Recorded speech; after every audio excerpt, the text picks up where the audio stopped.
RTGA, mieux qu'une chaîne, un monde. RTGA.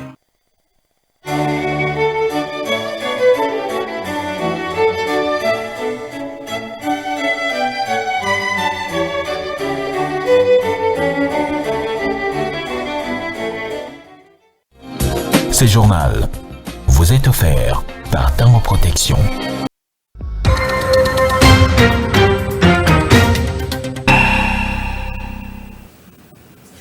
Tous les réels plaisirs pour moi de vous présenter ce téléjournal, mesdames, messieurs, bienvenue. Voici le sommaire de cette édition de nouvelles. Le président Félix Tshisekedi séjourne au Brésil afin de participer à la COP30. Déjà ce jeudi, il a présenté la RDC comme pays solution aux problèmes climatiques. C'était au cours du sommet de LM, capitale de l'État Pará, au nord du Brésil, à suivre dans ce journal. Le gouverneur de la Banque centrale du Congo a été devant les députés nationaux pour expliquer les mécanismes de l'appréciation du franc congolais face au dollar américain. André Ouamesso a invité la population à accepter cette réalité afin de valoriser la monnaie nationale.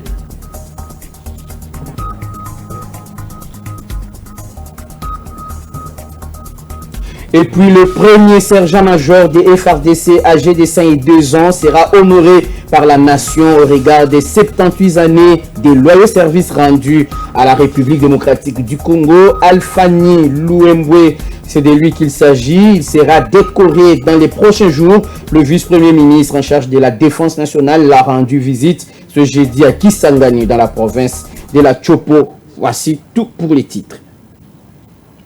Vous avez bien fait de choisir la RTGA pour vous informer dans l'actualité. La ville de Belém, capitale de l'État du Pará, située dans le nord du Brésil, accueille cette semaine des représentants de 143 pays et près de 100 chefs d'État et des gouvernements pour participer à la conférence des parties sur le changement climatique COP30.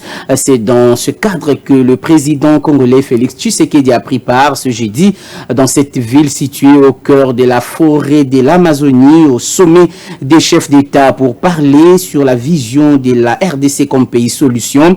Pour le premier citoyen congolais, la crise climatique n'est pas seulement une crise environnementale, mais également une crise de justice et d'équité.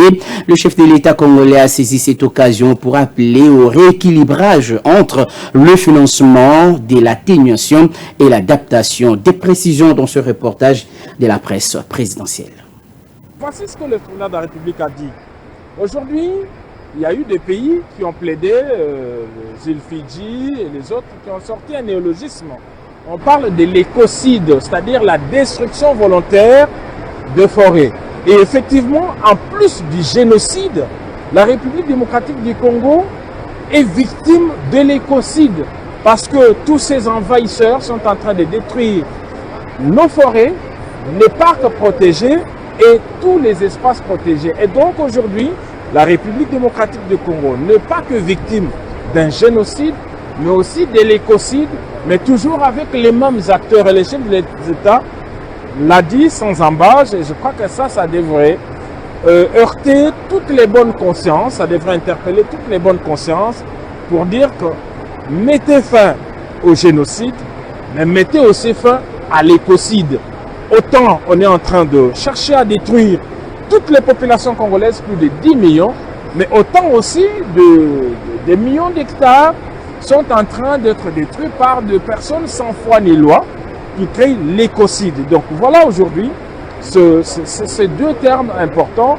Il y a le génocide et l'écocide. L'écocide, c'est la destruction volontaire de tous les espaces protégés et des forêts, alors qu'aujourd'hui, la forêt est une denrée rare. Aujourd'hui, à travers le monde, on recommande à chacun de pouvoir planter un arbre, ne fût-ce que dans sa parcelle, dans son espace de vie. Mais voilà que aussi, c'est des espaces qui sont en train d'être détruits. Le président de la République vient aujourd'hui de dire à la face du monde que même il ne voulait pas nous aider à mettre un terme au génocide, mais au moins aidez-nous pour mettre un terme à l'écocide. Distingués invités, mesdames et messieurs, je voudrais avant toute chose exprimer au nom du peuple congolais ma gratitude au président Luis Ignacio da Silva et au peuple brésilien pour leur hospitalité. Saluer le choix symbolique du Brésil d'accueillir cette 30e conférence des partis ici à Belém, au cœur de l'Amazonie. En effet, Belém est un message. L'avenir de l'humanité dépend en grande partie des forêts.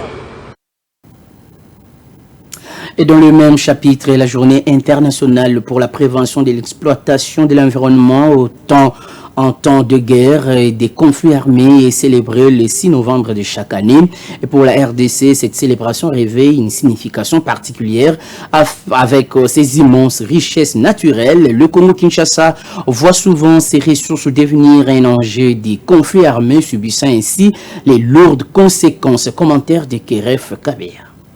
Chaque le 6 novembre, le monde célèbre la journée internationale pour la préservation de l'exploitation de l'environnement en temps de guerre et de conflits armés. Proclamée par l'ONU en 2021, cette journée attire l'attention sur les dégâts écologiques causés par des affrontements humains. Forêts incendiées, eaux polluées et sols dévastés rappellent que la nature est aussi une victime silencieuse des guerres. La protection de l'environnement ne doit pas s'arrêter aux frontières ni aux périodes de paix. En temps de guerre, préserver les ressources naturelles, c'est aussi préserver la vie et le moyen de subsistance des populations. Chaque destruction écologique retarde la construction et aggrave la souffrance des peuples touchés. Pour la République démocratique du Congo, cette journée revêt une importance particulière. Les pays riches en ressources naturelles subissent depuis des décennies des effets des conflits armés qui menacent ses forêts, sa faune et ses mines. Elle rappelle à la RDC la nécessité de renforcer la gestion durable de ses ressources et d'œuvrer pour une paix durable, condition essentielle à la protection de son immense patrimoine écologique. Et tout à fait autre chose à présent. Dans son itinérance dans la province de la Chopo, précisément à Kisangani, le vice-premier ministre en charge de la défense nationale a évalué les différentes actions menées par le gouvernement. Guy Kabombo Modianvita a décelé les ralentissements des travaux des raccordements en réseau électrique au camp Baouma et au centre Lokosa avant d'échanger avec les commandants de la 3e zone de défense dans le cadre du programme formation, équipement et caserne des FARDC. Le détail dans ce reportage que nous propose Suzy Biraumari. Le patron de la Défense nationale et des anciens combattants, Maître Guy Kabombo Modianvita, accompagné du chef d'état-major général adjoint en charge des opérations et renseignements, le lieutenant-général Ishaligonza Nduru Jacques, a présidé une séance de travail à huis clos au centre de coordination des opérations. La délégation a par la suite visité les infrastructures spécifiques. Le centre d'entraînement Baouma, où un briefing sectoriel lui a été présenté par le commandant centre, le colonel Molengo. Une année après sa dernière itinérance dans cette partie de la République démocratique du Congo, Maître Guy Kabombo Modianvita est revenu évaluer les différentes actions initiées et se rassurer de leur mise en œuvre. Je suis là pour contrôler et superviser, ce cas échéant, sanctionner ce qui n'a pas été mis en place. Un responsable qui ne fait pas les contrôles, quel rapport va-t-il faire au commandant suprême? À Kisangani, le programme du patron de la Défense nationale prévoit un briefing à l'état-major, 3e zone de défense, la visite de quelques sites stratégiques et une causerie morale avec des militaires stagiaires en renforcement des capacités pour la mise en œuvre du trinôme formation, équipement et casernement. Guy Kabombo Modianvita, vice-premier ministre, ministre de la Défense nationale et des anciens combattants, a opté pour une démarche inclusive en vue de la redynamisation des forces armées de la République démocratique du Congo, vision chère au chef de l'État et commandant suprême Félix Antoine Tshisekedi Tshilombo.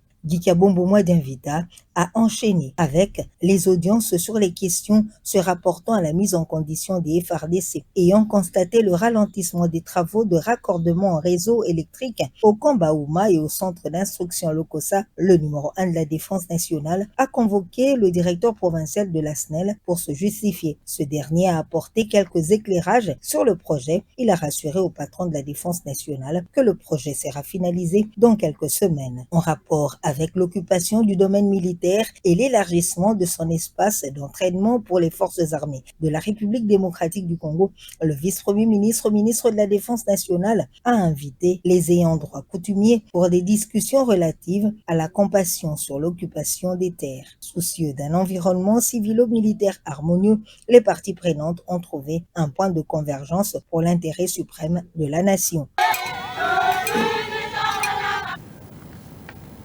Je l'ai dit au sommaire, 78 années de loyaux services à la nation congolaise dans les rangs des FARDC. Le premier sergent-major Louemboué Alfani, âgé de 52 ans, est encore actif sous les drapeaux réguliers à la garnison de Kisangani. Ce sous-officier de deuxième classe a été reçu ce jeudi 6 novembre 2025 par le vice-premier ministre en charge de la Défense nationale, Maître Guy Kabombo Modianvita, pour un échange fructueux. Le numéro 1 de la Défense nationale lui a promis une décoration dans les jours à venir pour ses loyaux services rendus à la nation. Situation sécuritaire au Nord Kivu, la notabilité de ce coin du pays dénonce la spoliation des biens immobiliers de l'État par des tierces, une situation qui met en mal le fonctionnement de plusieurs entités du Nord Kivu, notamment la ville de Beni, Butembo ainsi que leurs environs. Maître Achille Kapanga, ancien maire de la ville de Beni, qui dénonce cette pratique, appelle tous les Congolais au respect des biens de l'État, quelles que soient les circonstances. Suivez Maître Achille Kapanga au micro de Nana Bonantumba. Nous sommes en train de lancer un message fort par rapport à ce que nous avons qualifié de spoliation des biens d'utilité publique de l'État dans le Nord Kivu, que ce soit Beni, Butembo, partout là-bas. Voilà pourquoi nous avons adressé une lettre au gouvernement de province pour lui demander de s'investir, afin de sanctionner tout le monde qui s'investit dans ces actes d'antivaleur. On a constaté que demain on peut avoir des projets avec des partenaires. Ils vont nous exiger des parcelles où exécuter ces projets-là. Mais quand nous allons manquer le lieu, nous dirons quoi? Nous allons perdre, non? Bien plus. On ne sait même pas là où construire une école, là où construire un hôpital. Même les jeux, les aires de jeux sont spoliés. Ça fait très mal. La jeunesse de chez nous est exposée à des mouvements de groupes armés. Si on ne parvient pas à engager cette jeunesse-là, quel sera leur rôle demain? Nous allons être surpris. À Mambalak, dans les Madioué, un stade qui existe depuis plus de 30 ans. Les aventuriers se lèvent, ils se disent non, non, ça c'est notre propriété, et voilà. Un stade qui a tous les actes, tous les documents. Et tout cela avec la bénédiction de certaines autorités. Non, moi je pense que si vous soyez magistrat, je ne sais pas, administrateur du territoire, maire de la ville, qui que vous soyez, la loi est là. D'ailleurs, l'article 67 de la Constitution nous donne tous ces pouvoirs-là, ces devoirs de protéger les biens d'utilité publique.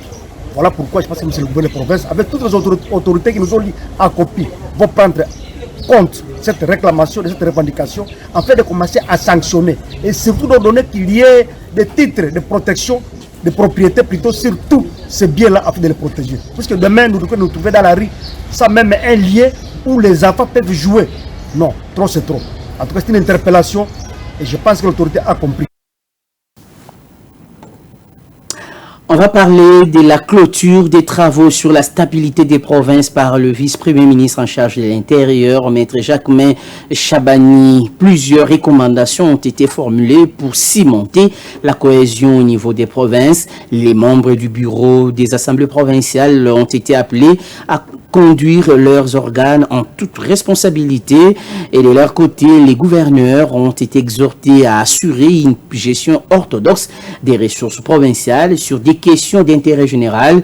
Il leur a été exigé une collaboration avec les organes délibérants des provinces. Suzy Kibiromari nous en parle dans ce reportage.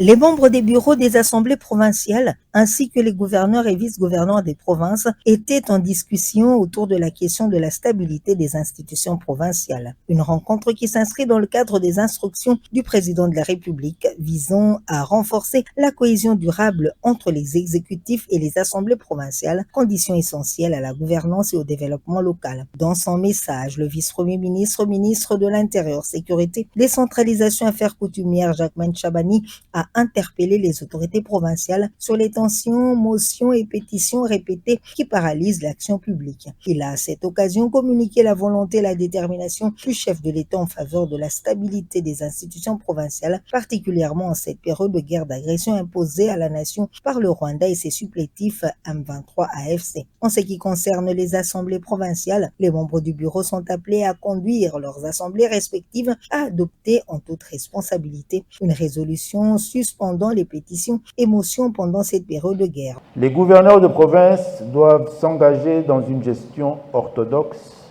et transparente des ressources et assurer une concertation permanente avec les bureaux des assemblées provinciales sur les grandes questions d'intérêt majeur. Les programmes, projets, accords à financer tant par le gouvernement central que par la province ou que par les partenaires techniques et financiers. Les gouverneurs, pour leur part, sont appelés à assurer une gestion orthodoxe, transparente et concertée de ressources en collaboration avec leurs assemblées sur les grandes questions d'intérêt majeur. Le vice-premier ministre, ministre de l'Intérieur, a souligné enfin que des mesures fortes sont envisagées par le gouvernement pour garantir la stabilité des provinces, y compris, si nécessaire, les recours aux prérogatives constitutionnelles prévues aux articles 197 et 198 de la Constitution.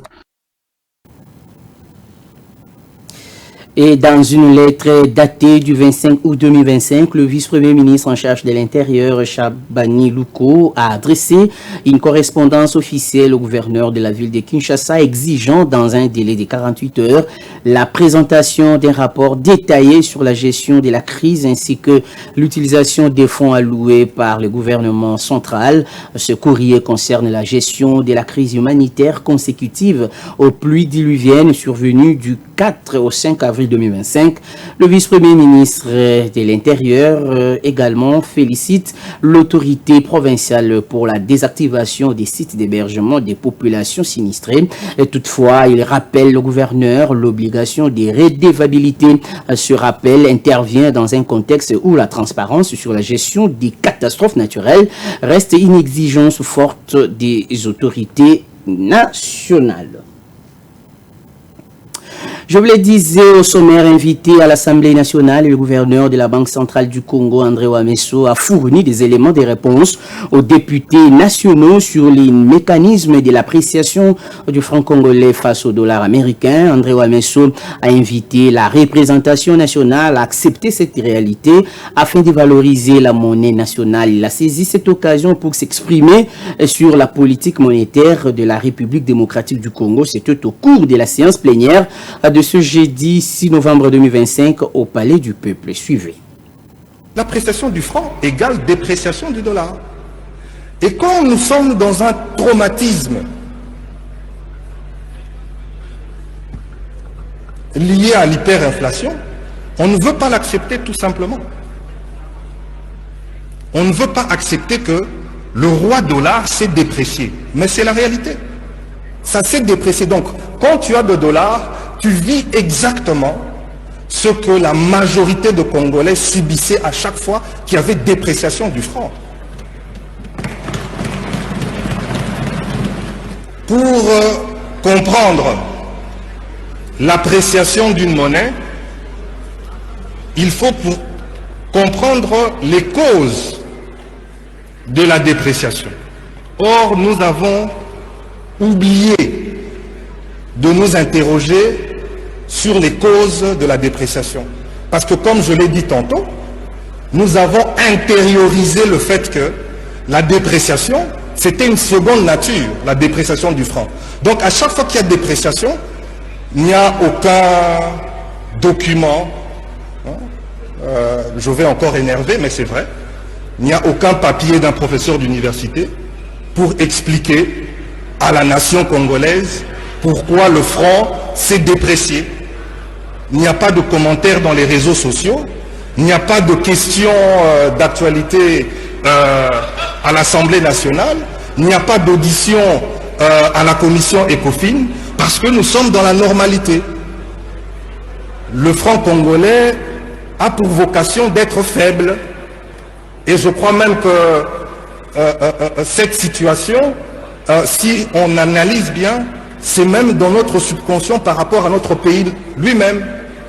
on a l'impression de se considérer comme étant faible. Et la ville de Kinshasa a accueilli la conférence exceptionnelle organisée par la FMPM avec la collaboration des deux Banker Club, un événement qui s'inscrit dans le cadre de 20 années d'existence du secteur bancaire en RDC. Occasion pour le directeur général du FMPM, Patrick Nkongo, de saluer les avancées enregistrées par ce système financier congolais tout en faisant le plaidoyer pour une inclusion financière durable. Le point dans ce reportage de Suzy Kibira-Omari. Les personnalités et experts financiers ont rehaussé de leur présence la conférence exceptionnelle où le Fonds pour l'inclusion financière, FPM en sigle, a lancé un appel fort à la transformation du paysage financier congolais à l'occasion des 20 ans d'évolution du secteur bancaire en République démocratique du Congo. Patrick Nkongo, directeur général du Fonds pour l'inclusion financière, dans son intervention, a salué les avancées enregistrées par le système financier congolais en soulignant la nécessité de franchir une nouvelle étape après 20 ans de construction du système financier. Nous avons mené cette étude pour tirer des leçons afin de mieux projeter les 20 prochaines années. Et cette étude a permis au FPM aujourd'hui de noter premièrement qu'il y a la digitalisation qui a joué un rôle majeur pour améliorer les taux d'inclusion financière. Au-delà de ça, il y a toujours des barrières structurelles, notamment l'absence de pièces d'identité pour avoir des KYC alignés aux meilleurs standards. Le Fonds pour l'inclusion financière, pour y remédier, mise sur des solutions de partage de risques et des fonds de garantie. Grâce au financement obtenu auprès de la Banque mondiale et KfW, le FPM dispose désormais d'une capacité de garantie de 200 millions de dollars pour soutenir les institutions financières et faciliter l'accès au crédit, notamment pour les jeunes femmes, jeunes et les zones rurales. On peut noter que cet événement est le fruit d'une collaboration entre le FPM et The Bankers Club, mettant ensemble les principaux dirigeants du secteur autour d'une étude rétrospective inédite retraçant des décennies de réformes de croissance et de défis dans le secteur financier congolais. Et puis, le ministre de la Communication et Médias, Patrick Mouyaya, a représenté la RDC ce jeudi 6 novembre 2025 à la réunion d'inauguration du mécanisme des partenaires des médias du Sud global et du 13e Forum mondial des médias vidéo qui se tient en Chine. Lors de son allocution, le ministre Mouyaya, qui a salué d'ailleurs cette initiative de la Chine, a souligné que cette rencontre marque une étape importante, celle de la nécessité de s'organiser, de se structurer et de collaborer. Elle ouvre un espace nouveau où les médias peuvent se parler, se comprendre et construire ensemble. Je propose de suivre le ministre de la Communication et Médias, Patrick Mouyaya. Mesdames et messieurs, permettez-moi, au nom du gouvernement de la République démocratique du Congo, d'exprimer nos remerciements les plus sincères et nos chaleureuses félicitations aux organisateurs de cet événement. China Media Group, CGTN, CCTV Video News Agency, ainsi qu'aux autorités de la République populaire de Chine pour l'organisation de ces assises. Les mécanismes de partenaires médiatiques du Sud global lancés par la China Media Group méritent notre reconnaissance et notre respect. Je suis venu à Xi'an, ville millénaire et chargée d'histoire, avec une conviction claire. Le Sud global ne peut plus se contenter d'être spectateur du récit mondial. Il doit en devenir auteur. Aujourd'hui, le mécanisme de partenaires médiatiques du Sud global est plus que nécessaire. Dans un monde où l'information circule vite, mais pas toujours équitablement, les pays du Sud doivent pouvoir raconter leur histoire. Non pas en réaction, mais en affirmation. Non pas en marge, mais au cœur du débat mondial. Elle marque une étape importante, celle de la nécessité de s'organiser, de se structurer et de collaborer. Elle ouvre un espace nouveau où nos médias peuvent se parler, se comprendre et construire ensemble. Il est une réponse, mais doit également devenir un levier pour former, produire et innover. Un levier pour coopérer, sans dépendre, pour dialoguer, sans se diluer. Ces mécanismes, nous l'attendons comme un outil de coopération. Nous souhaitons qu'ils permettent des échanges de journalistes pour croiser les regards et enrichir les pratiques, des formations croisées pour renforcer les compétences et partager le savoir, des coproductions des contenus pour valoriser nos modèles de développement. Mesdames, Messieurs, c'est la fin de cette édition du journal. Je vous en rappelle le principal titre. Vous avez suivi dans ce journal que le président congolais Félix Tshisekedi séjourne au Brésil afin de participer à la COP30. Déjà ce jeudi, il a présenté la RDC comme pays solution aux problèmes climatiques. C'était au cours du sommet des chefs d'État à Belém, capitale de l'État Pará, au nord du Brésil.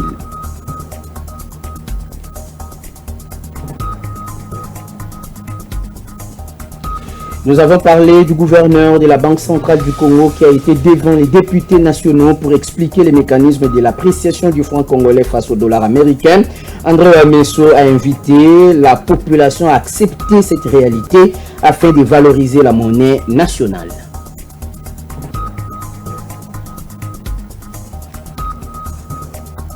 Et puis le premier sergent-major des forces armées de la RDC, âgé de 52 ans, sera honoré par la nation au regard des 78 années de loyaux services rendus à la République démocratique du Congo. Alphani Louemboé, c'est de lui qu'il s'agit, sera décoré dans les prochains jours. Le vice-premier ministre en charge de la Défense nationale a rendu visite ce jeudi à Kisangani, dans la province de la Tchopo.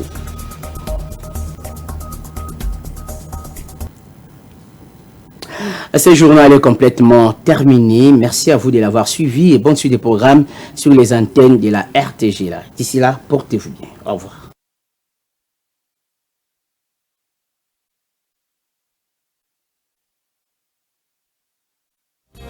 Ce journal vous a été offert par Tango Protection.